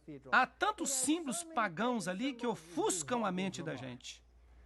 E por falar nisso, ali está a serpente. Você consegue ver? Estão encostados na serpente. Interessante. Aqui está outra divindade oriental com uma auréola. Ali estão deuses japoneses e chineses com auréolas. E o símbolo da cruz. Ali você tem, em Mesopotâmia, era um símbolo do Deus Sol. Isso foi muito antes de Cristo, muito antes de Cristo. Ali está de novo na Mesopotâmia, ali está num relevo. Esta cruz está numa forma diferente, porque esta forma é o símbolo da vida, a divindade da vida. E os sacerdotes pagãos usam este símbolo ao redor do seu pescoço. Então você tem esta linha que rodeia, desce e se estica até aqui. Agora, quem é que usa uma coisa parecida com essa hoje em dia? Os sacerdotes católicos é que usam. Esta parte indo em volta do pescoço e às vezes as linhas sobem pelo lado, simbolizando exatamente a mesma coisa. Aqui está a estátua de Maria segurando um relâmpago em sua mão. Agora, o que Maria tem que ver com relâmpago? Bem, há uma estátua de Zeus com um relâmpago em sua mão, porque quer que você use a figura masculina ou a figura feminina, esta divindade sendo andrógina, não importa, é tudo a mesma divindade. Símbolos pagãos, sinais manuais. Este aqui é o símbolo pagão da antiga Trindade. Também é mostrado aqui. E ali está no catolicismo romano. Ali está na antiga estátua de Júpiter, que hoje é reverenciada como a estátua de Pedro. Mas ela vem diretamente de um templo pagão, diretamente para o Vaticano. E ali está ele com o antigo símbolo pagão. Ali está alguém beijando-lhe o pé. E ali você tem o mesmo símbolo nas tribos nórdicas.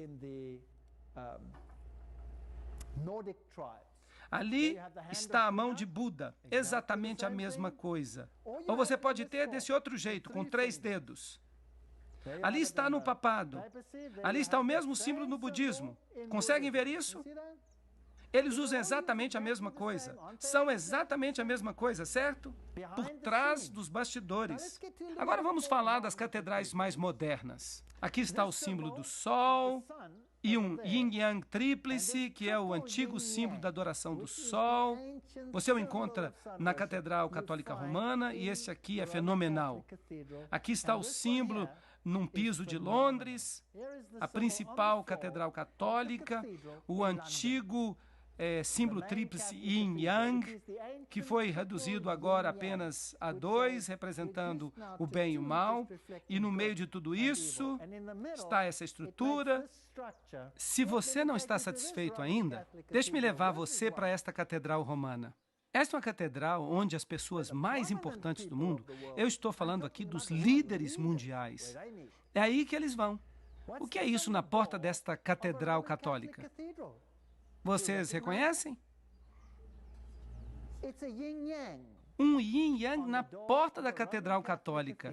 E dentro da catedral, o que é isto? Quadrados brancos e pretos, representando o bem e o mal, do mesmo jeito que você vê na maçonaria. E o que é isso? A fênix se levantando das cinzas, símbolo da ressurreição e da vida que dá força ao porta-luz de Lúcifer. Muito interessante. Aqui você tem o tridente, ali outro tridente. Notem alguns tridentes são representados com linhas onduladas, outros com linhas retas. Aqui, de novo, a união do macho com a fêmea. Poseidon, Netuno, todos têm tridente. Será que nós vamos encontrar o tridente no catolicismo romano? Aqui está ele como símbolo. Ali está o tridente como símbolo no hinduísmo. E ali está ele na igreja, nas igrejas católicas e anglicanas. E se você olhar com cuidado, às vezes você encontra o tridente abertamente, outras vezes sobre Cristo. Em alguns casos, tem o sinal manual pagão, e tem o globo pagão, e tem o tridente ali. Ali você tem a flor de lis.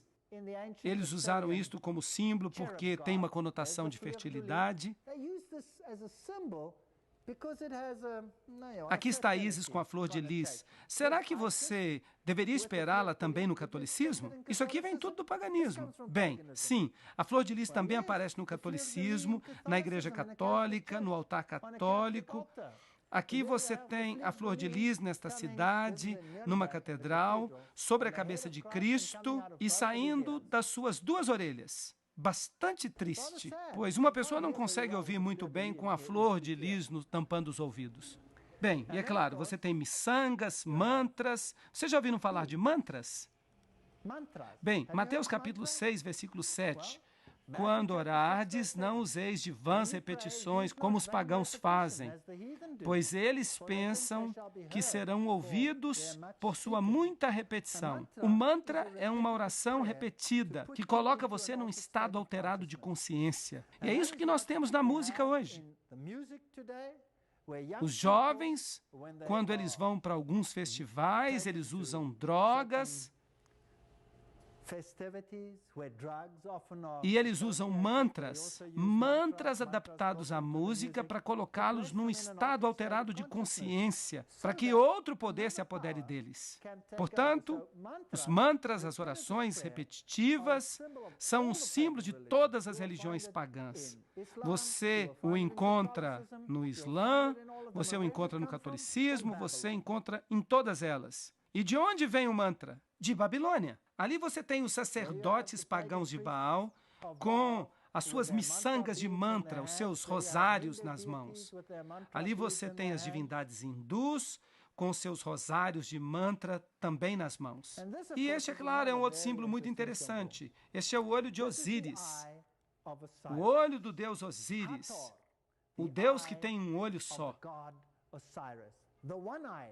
Ali você o tem num altar de uma catedral católica da França. É sempre o símbolo de Osíris, o símbolo da forma masculina de Osíris. Ou da forma feminina, a vaca sagrada, a deidade feminina. Ela era adorada no culto de fertilidade como uma vaca que dava leite, que nutria o seu filhote, ou como uma linda mulher. E claro, tristemente, você tem esse símbolo provavelmente no seu bolso agora mesmo, se você tem uma carteira. E ali você tem o mesmo símbolo, o triângulo de 60 graus, que significa 60 a 60, o triângulo 666 nos mistérios, o zero não conta nada. Então você tem 360 graus, você tem 3, 6 e 0, você tem 9, 9 é o 6 de cabeça para baixo, 9 é um dos maiores números do ocultismo, e ali você tem o mesmo símbolo no altar católico. Aqui ele aparece no movimento da Nova Era, e quando você vai às catedrais, você o encontra por toda parte, o símbolo de Osíris. Ali está ele na frente de uma catedral jesuíta. Aqui você tem a concha, símbolo do universo. Havia 360 graus no universo. Havia 36 salas por falar nisso. Todos os nossos sistemas são cheios da cultura pagã.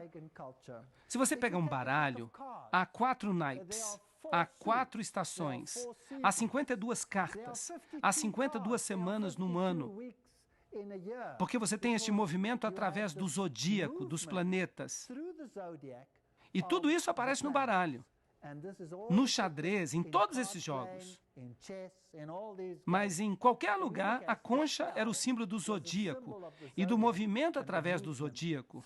Poseidon era um deles. E aqui você tem, nesta igreja católica, João Batista usando a concha cóptica com um símbolo pagão para batizar Jesus. Percebam que a água aqui está sob a forma da deidade feminina.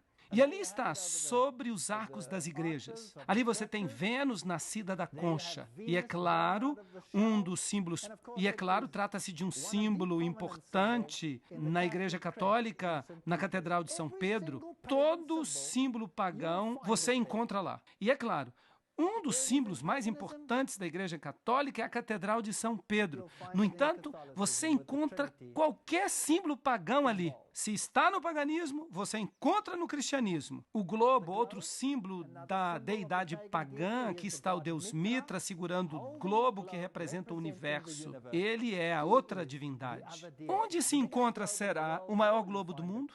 Está no alto da Catedral de São Pedro. Por falar nisso, aqui está uma rosa cruz. E ali, esses símbolos, e eles têm uma conotação de fertilidade, que nós não vamos discutir em detalhes agora. Aqui está o globo também. Você vai encontrar muitos globos aqui. O globo como símbolo de Mitra.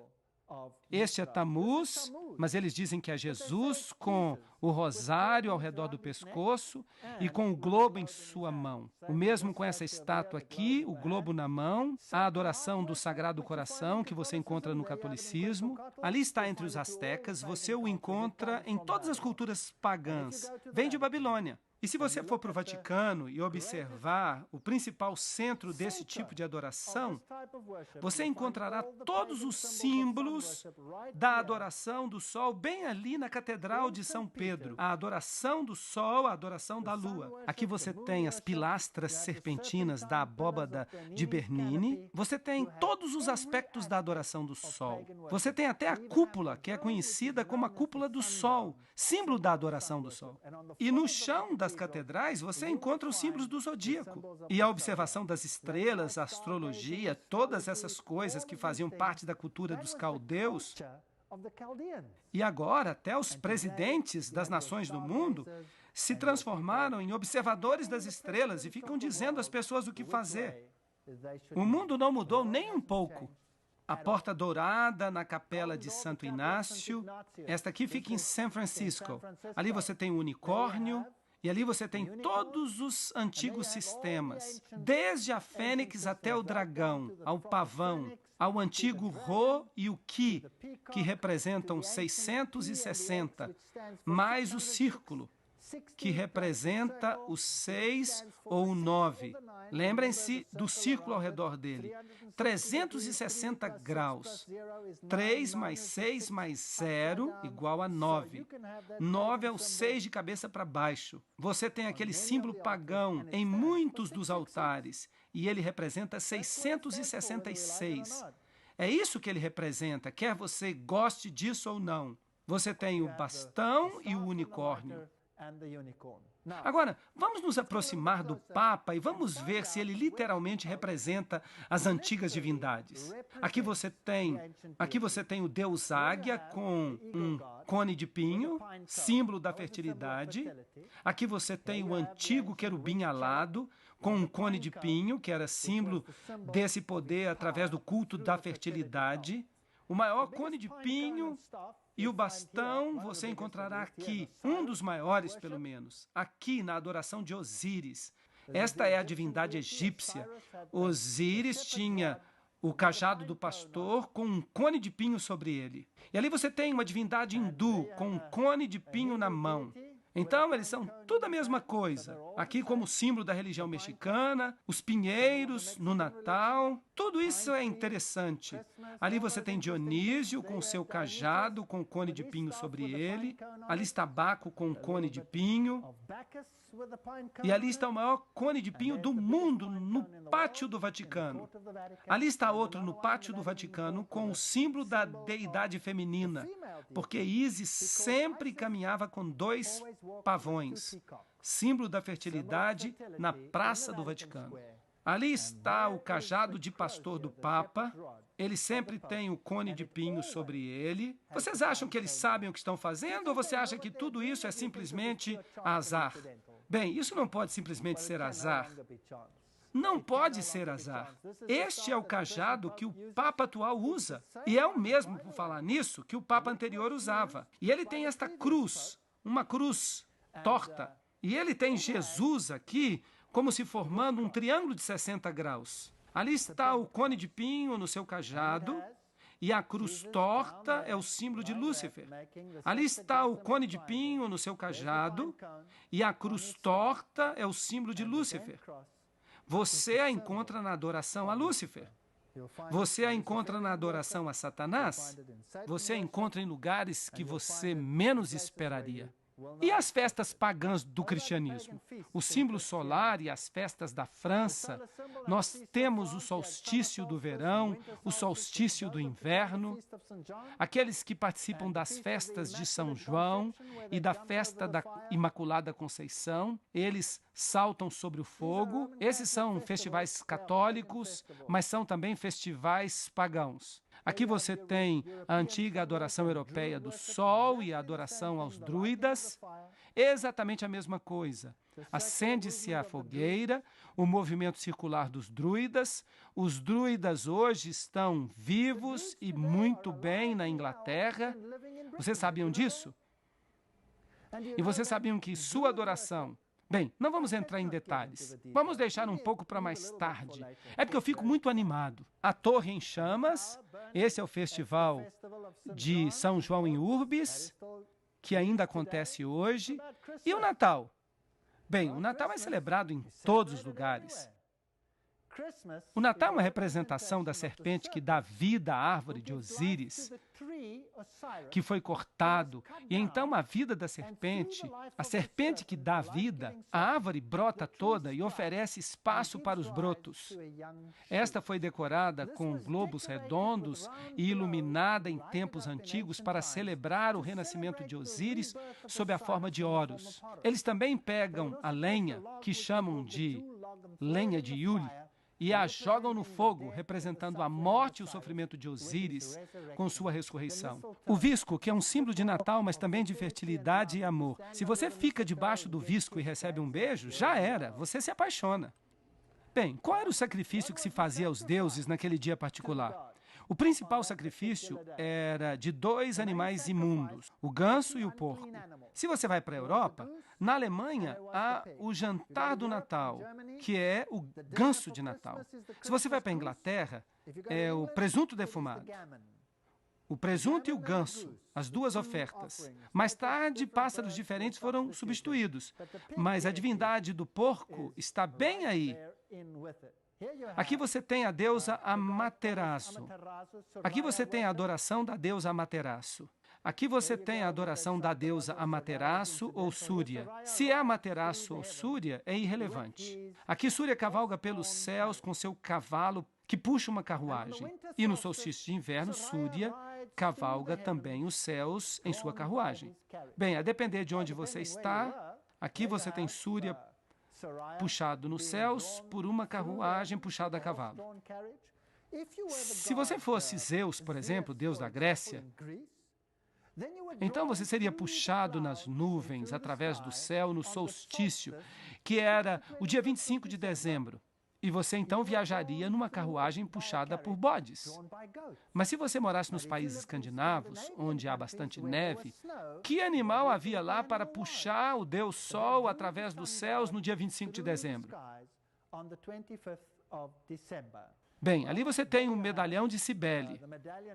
Ela está na carruagem, você tem o sol e a meia-lua, com uma estrela nascendo nela. E ali você tem de novo a miniatura Súria. É exatamente a mesma Súria. Se é Isabelle ou se está sobre a forma de outro deus, não importa. Se você for para Versalhes, na França, Hélio, em sua carruagem de sol, sai da água e é transportado. Esses são os símbolos. Eles celebram a transformação de Elias, já que ele cavalga pelo céu. Eles fizeram, então, uma deidade de sol. Eles pegam todos os símbolos do cristianismo e os transformam em símbolos pagãos. Agora, aqui está o Riton e Tita. Vocês percebem? O mesmo na Escandinávia. A carruagem sendo puxada por renas. Agora, de onde vem esse símbolo?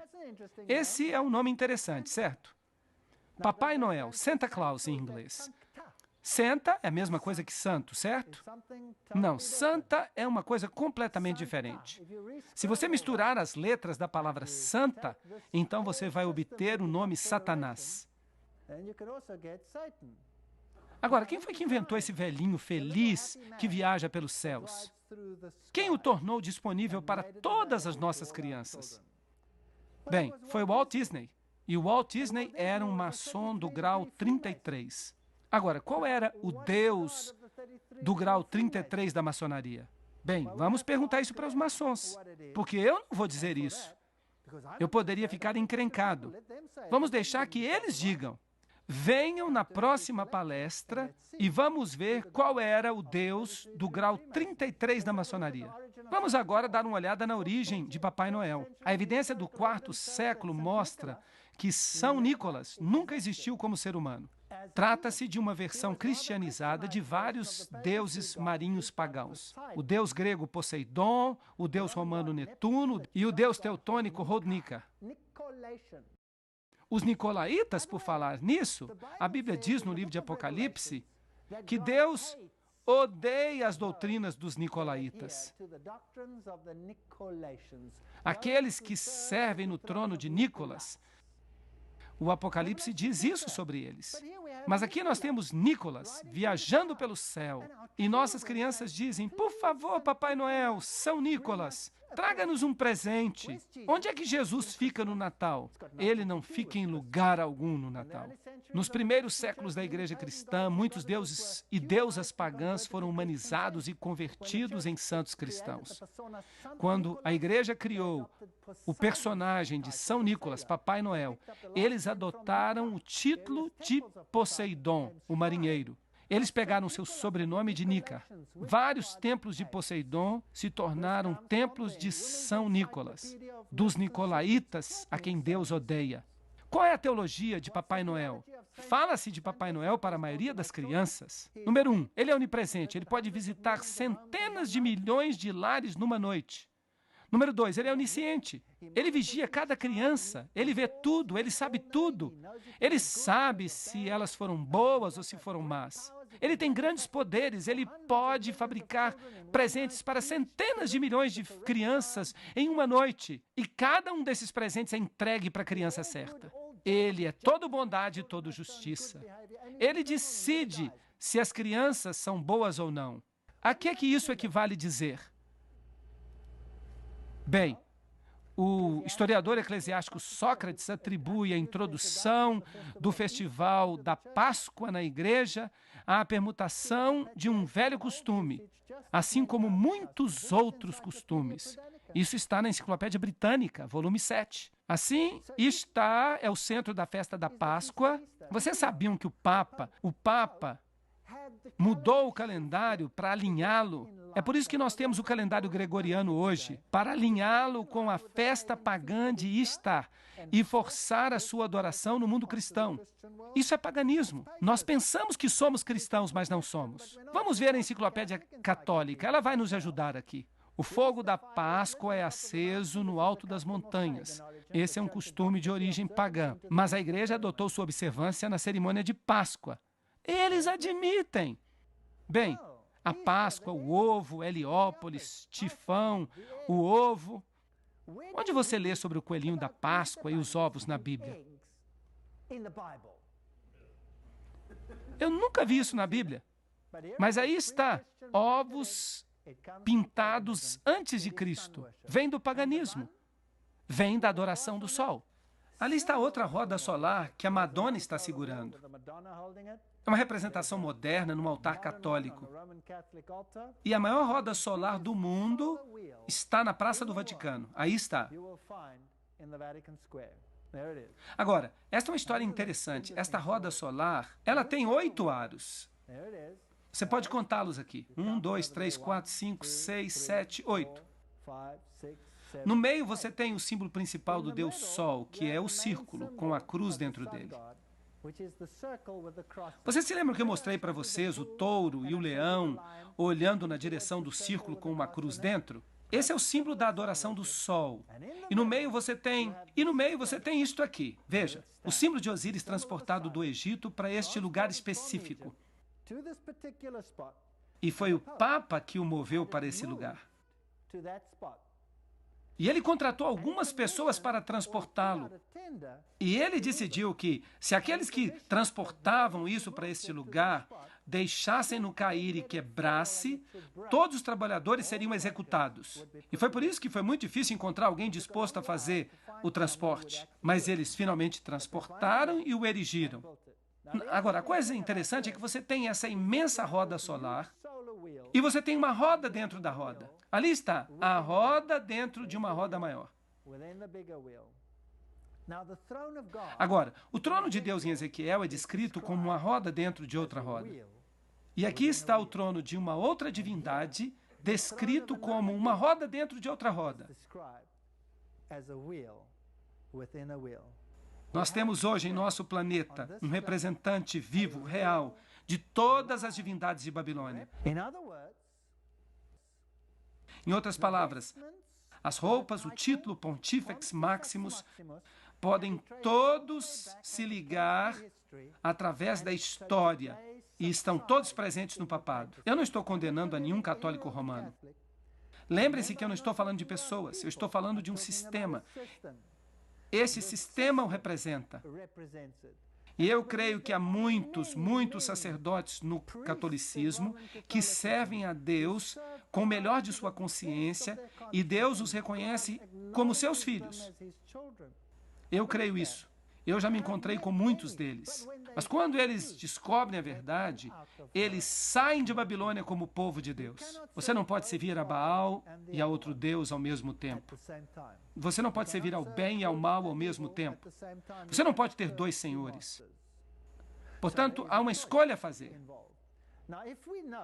Agora, se nós sabemos que esse sistema não representa Jesus Cristo, mas representa o portador de luz, nome oculto de Lúcifer, então nós precisamos tomar a decisão. E eu estou lhes dizendo hoje à noite que eu creio, de fato eu sei, eu estou convencido. Vamos falar desse jeito, que nos mais altos círculos, no interior das principais sociedades secretas dentro do sistema, eles sabem exatamente o que eles estão adorando. E eu vou provar para vocês nas próximas palestras. E eu vou colocar uma citação na tela, mostrando qual é o Deus que eles adoram. Eu vou mencionar o nome. Então nós temos um rei de Babilônia hoje. Se alguém se prostrar diante dele e aceitar a sua autoridade acima da autoridade de Deus, então essa pessoa está se prostrando ao sistema e se torna súdito do rei de Babilônia. E nós, como cristãos, não deveríamos fazer isso. Porque a Bíblia nos diz: saí dela, povo meu, para que não sejais participantes dos seus pecados. Eu sei que esta é uma informação terrível. Mas o que eu fiz foi mostrar para vocês o paganismo. Eu os levei até a Babilônia. Nós passamos por todas as religiões e nós encontramos suas manifestações dentro do catolicismo. Desde o cajado que o Papa carrega, com as incrustações pagãs sobre ele. Ele sabe exatamente o que ele está fazendo e de onde isso tudo vem, mas tudo está oculto sob as vestes do cristianismo. E quando se faz isso, pode-se chamar isso de engano. Agora, eu fui católico, e quando eu vi estas coisas, quando eu estudei Daniel capítulo 7, eu fiquei devastado, eu fiquei doente, porque eu era de fato um sincero católico. Eu fiquei doente, eu estudei as escrituras e eu fui para as bibliotecas para ver se essas coisas eram mesmo assim, e elas eram assim. Eu estudei a história e eu disse, tem que haver uma saída, isso não pode ser, mas foi, e no fim eu não tive escolha. E quanto mais eu estudava, quanto mais eu observava, quanto mais eu via, mais eu via que estava sendo enganado para que eu cresce num falso Deus. Eu me lembro de estar sentado na igreja católica, eu estava sentado lá e eu estava dizendo, toda vez que eu venho para a missa, toda vez que eu me ajoelho, toda vez que eu tomo a hóstia, eu me sinto tão vazio. Por favor, fala comigo, Senhor, se tu existes. E eu me sentei naquela igreja e eu disse, Deus, se tu existes, revela-te a mim e mostra-me que tu existes, porque eu não posso compreender esse ritual. Eu não estou feliz neste ritual. Eu preciso de um relacionamento no coração. Dize-me se tu existes. Esta foi a pergunta mais perigosa que eu já fiz, porque ela me levou até a Bíblia. E ela me levou a compreender as coisas que eu mostrei para vocês hoje à noite. Eu não condeno nenhum católico. Eu já fui católico, toda a minha família é católica, e eu amo a minha família. Eu não quero que eles se percam. Eu não quero que ninguém se perca. Eu não estou condenando, eu estou revelando. Escolham neste dia a quem vocês vão servir. Obrigado por terem vindo e voltem para as próximas palestras. Por favor, não as percam. Obrigado por terem vindo.